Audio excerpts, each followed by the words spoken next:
It's Conduit News Radio with Paul Harrell. Hey, folks, welcome back to the program. We haven't talked to him in a while. He's a foreign policy contributor to the dailycaller.com. You've read his stuff over at liveset.com, newsmax.com, thehill.com. Mr. Dan Perkins joins us again. Dan, welcome back, sir. Good morning. Thank you for having me on, Paul. Yes, sir. The midterm elections, the fallout. Just let's get your take generally on what happened on Tuesday.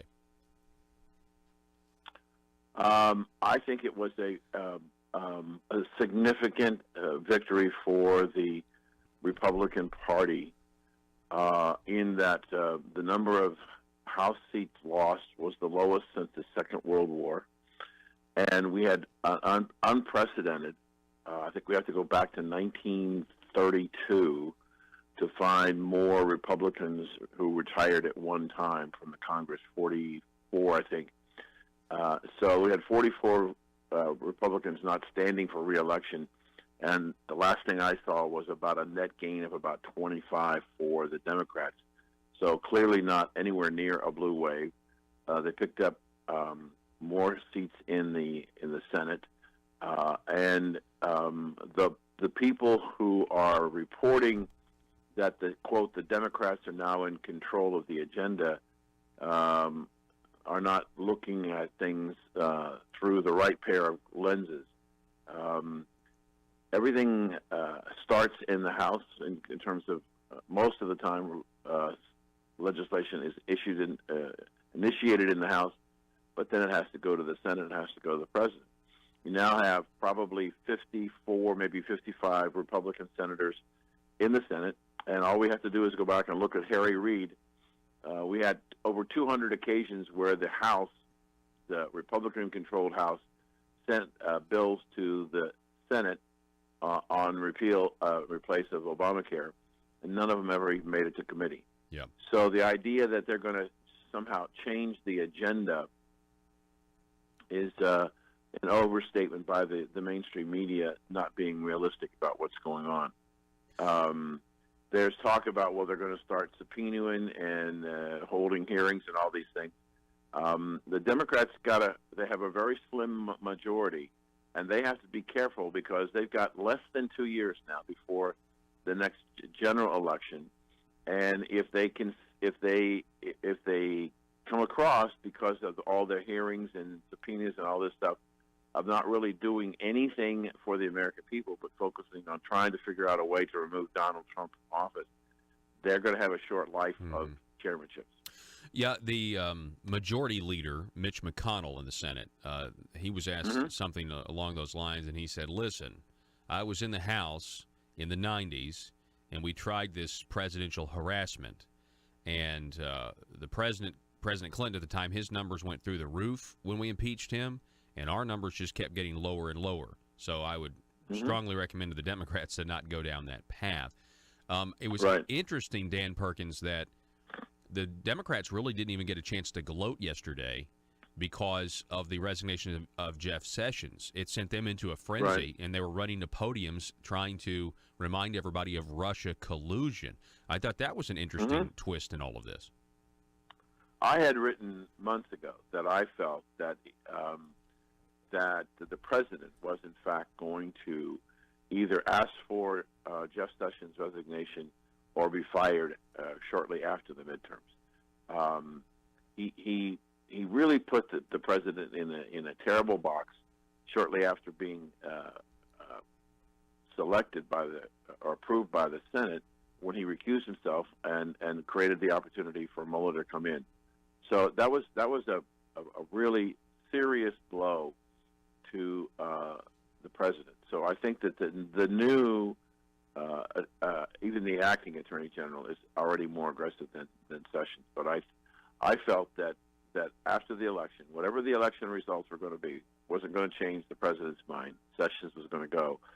But he was going to look for an attorney general. And I think that one of the things, or two of the things that he's going to do when he gets the new permanent attorney general, is reopening the investigation in the Clinton email.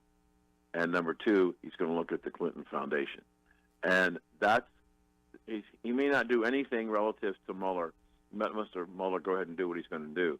But the risk of the Democratic Party of what could be disclosed into an email scandal, which could bring in the president, Barack Obama, and Hillary in very serious problems, and then the Clinton Foundation and their questionable activities.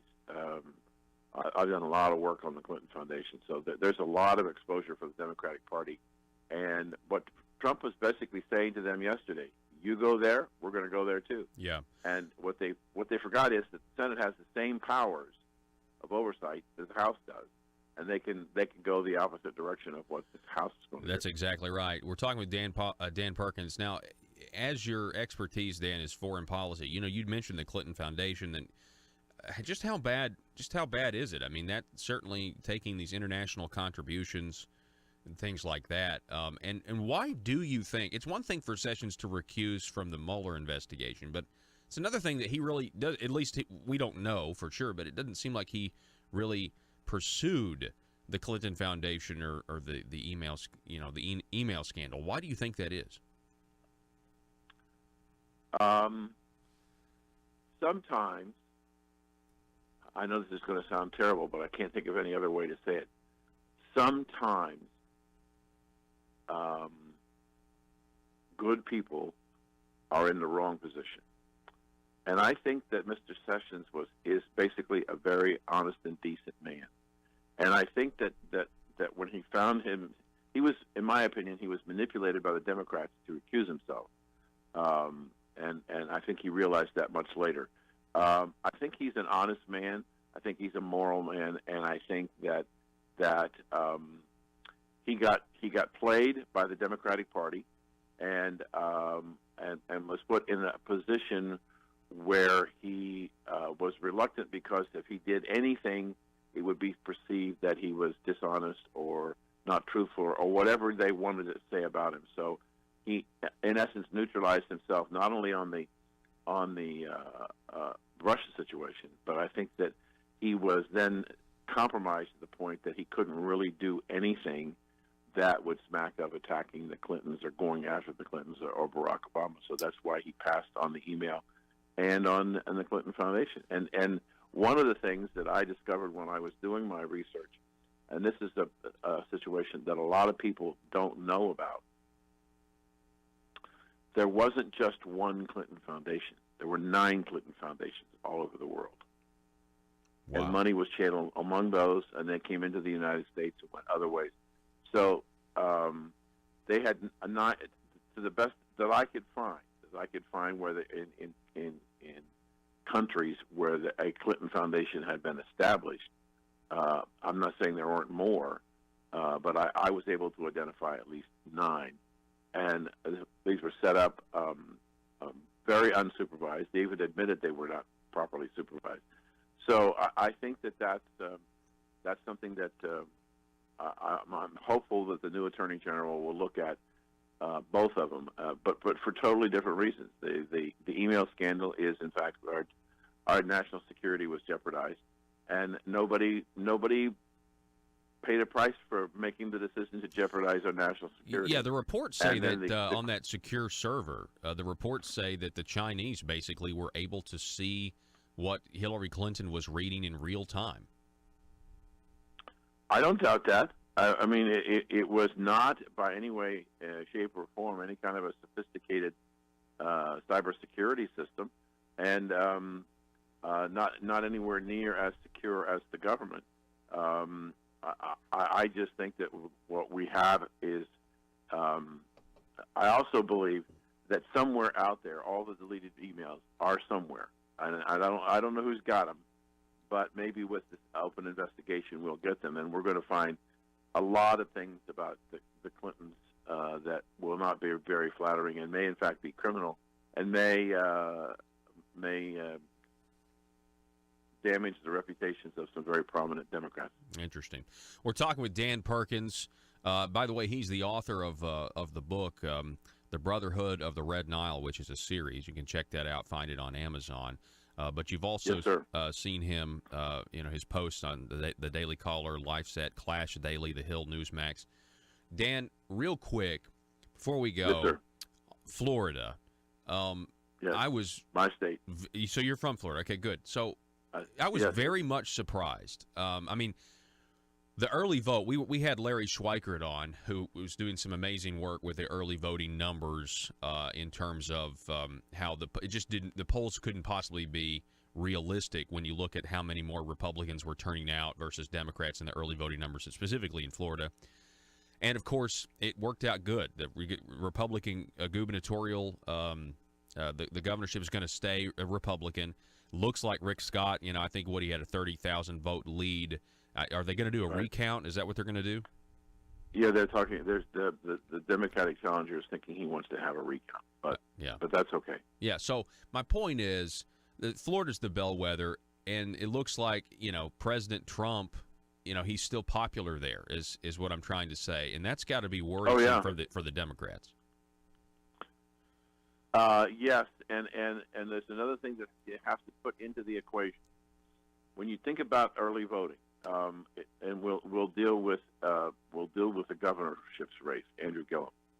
A lot of people voted early. A lot of people voted before, and this is a criticism of early voting. A lot of people voted before the corruption scandal came out about Gillum and the money that he was taking from developers and contractors, thousands upon thousands of dollars in his pocket. So that those people who voted early, when Gillum was supposedly up in the polls, were in a situation that they couldn't change their vote. Mm-hmm. So this is one of the criticisms that I have of early voting. I understand it makes it easier for people to vote, but I also believe that there is a natural ebb and flow of things that happen in political campaigns. And if you vote too early, you may not really have a true picture of the candidate that you're voting for. Yeah. And in Florida, the fact that the Gillum stuff was suppressed for a long time and not really widely circulated in the local media, what we had is a situation where people then had buyer's remorse, but there wasn't anything they could do about it. So we have to be very careful about how much when I went to the polls on Tuesday, when I went to the presidential election, I had to wait in line like 3 hours. I walked in on Tuesday. Now, I understand that midterms are less popular than general elections, but I think we have to be careful to not overinterpret the Gillum vote, because if the people who voted early were aware of his corruption, they may not have voted for him, and the loss would have been much wider. I think that's a good point. I also would point out, Dan, that